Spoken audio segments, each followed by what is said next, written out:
2024-এর ঢালিউড ইন্ডাস্ট্রিতে দেখা গেছে বাংলা সিনেমার সম্ভাবনাময় একটা ভবিষ্যৎ। সিনেমা হলগুলো যেখানে বন্ধ হয়ে যাচ্ছিল, সেখানে ইন্ডাস্ট্রি ঘুরে দাঁড়াতে শুরু করেছে কিছু সিনেমার মধ্য দিয়ে।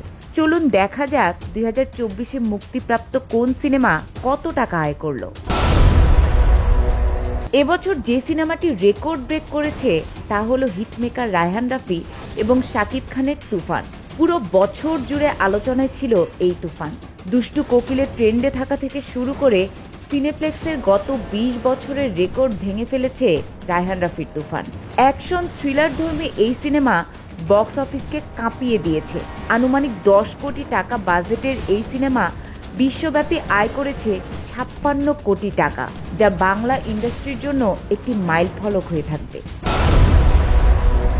শাকিবময় 2024-এ পরের যে সিনেমাটি বক্স অফিস হিট হয়েছে তা হলো রাজকুমার। রোম্যান্টিক ড্রামা জনরার এই সিনেমার নির্দেশনা দিয়েছেন হিমেল আশরাফ। শাকিব খানের বিপরীতে পর্দায় দেখা গিয়েছেন আমেরিকান অভিনেত্রী কর্টনি কফিকে।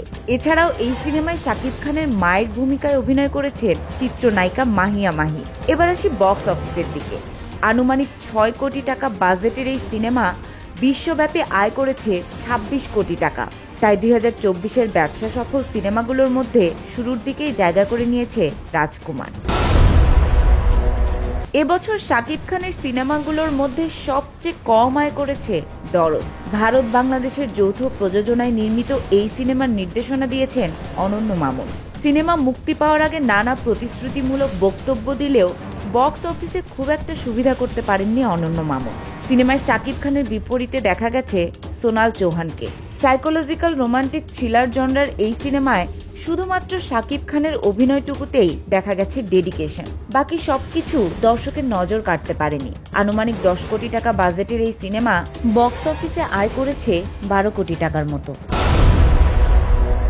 এবছরই মুক্তি পেয়েছে অনুদানের সিনেমা দেয়ালের দেশ। মিশুক মনি পরিচালিত এই সিনেমায় পর্দায় দেখা গেছে শরীফুল রাজ এবং শবনম বুবলিকে। রোম্যান্টিক ড্রামা জনরার এই সিনেমার গল্প দর্শককে স্পর্শ করলেও বক্স অফিসে খুব একটা সাড়া ফেলতে পারেনি।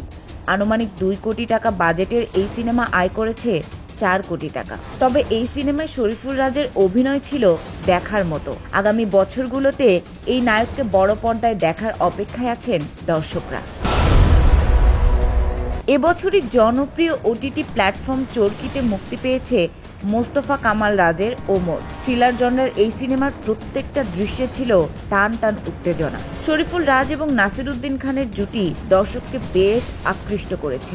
ওয়েব ফিল্ম হিসেবে নির্মিত হলেও সিনেমাটি সিনেমা হলে মুক্তি দেওয়া হয় এবছরেরই 11 এপ্রিল। আনুমানিক 2 কোটি টাকা বাজেটের এই সিনেমা আয় করেছে প্রায় 3 কোটি 57 লক্ষ টাকা। এ ছিল এবছরের বাংলা সিনেমার বক্স অফিসের খবরাখবর। এর মধ্যে কোন সিনেমাটি আপনার ভালো লেগেছে অবশ্যই জানাবেন আমাদের কমেন্ট বক্সে।